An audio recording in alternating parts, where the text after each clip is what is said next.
Parties have clashed over the NHI at the mini plenary of the National Assembly, where the health budget was debated.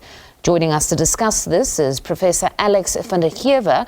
He's a governance expert at WITS University. Good afternoon, Professor. Thank you very much for joining us on The Full View. So yesterday's debate on the Health Department's budget has left many worried that the parties might never find each other on the NHI. Your views on yesterday's debate? Yeah, I don't think they're going to find each other. I mean, there are severe problems with the Act itself, and it's therefore likely to be challenged in many fora, one of which will be the legislature.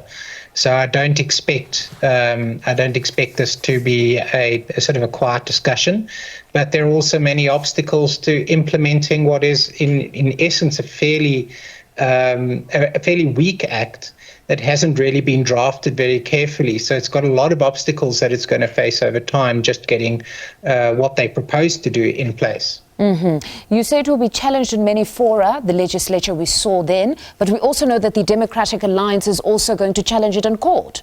So even in the legal fora, it will be challenged.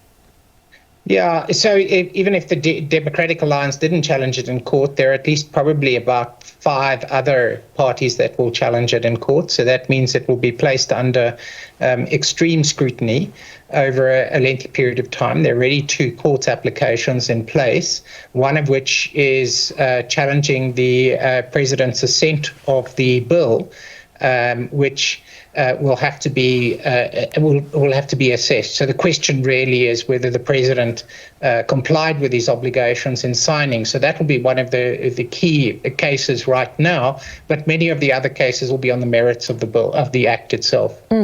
What seems to also worry people, because at least the number of people challenging the NHI, we knew were plenty. There were many people who were challenging, be it the private sector, political parties, even in parliament, made their concerns around the NHI known. But what seems to also be concerning many now is because there's now a government of national unity, that you have political parties that are working or walking in unison here, still differing fundamentally when it comes to the NHI. Should they be concerned about that aspect? Or they should understand that even though they've come together in the government of national unity, the views they still hold as political parties cannot be done away with?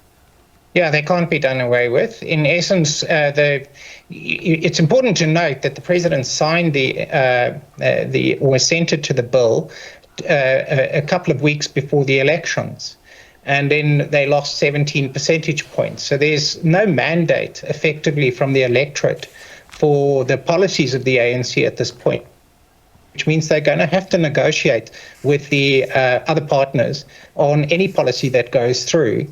And the NHI Act itself only partially supposedly implements some of the features of the National Health Insurance Framework. Many others will still require the consent of Parliament.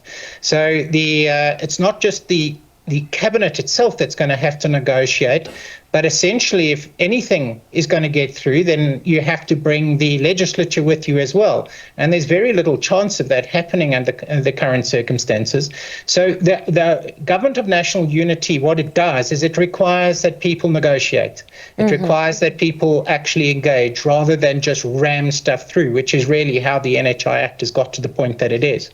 But now that it has been signed into law, because that aspect has been dispensed with in the 6th administration, it was signed into law. What can be done now? Because when we have the health minister now debating the budget, of which is needed for, in essence, most of this that must take place or be implemented insofar as the NHI is concerned going forward, what then happens now? Well, as I pointed out, only part of the NHI framework falls within the National Health Insurance Act. Many of the other features of the overall framework require amendments to the sort of division of revenue within government, require tax increases, require function shifts within government, all of which falls outside of this act and which will require the consent of government as a whole. The parts of the act that are in place, remember, it's just been assented to. It hasn't been promulgated as yet, and it's going to face a long time before that anything gets through there because of the legal challenges, most probably.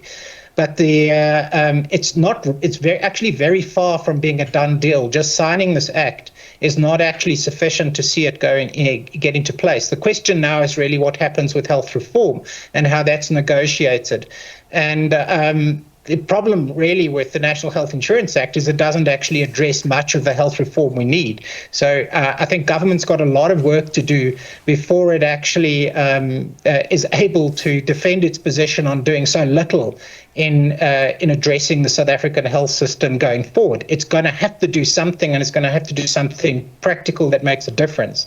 And the Act itself doesn't take us there. So there's a lot of discussion going forward. And I don't expect the Act itself to take us very far in the foreseeable future. And by foreseeable future, I mean basically probably the next 10 to 15 years. Professor, thank you very much for your time this afternoon. That was Professor Alex van der Heever, governance expert at WITS University, speaking to us.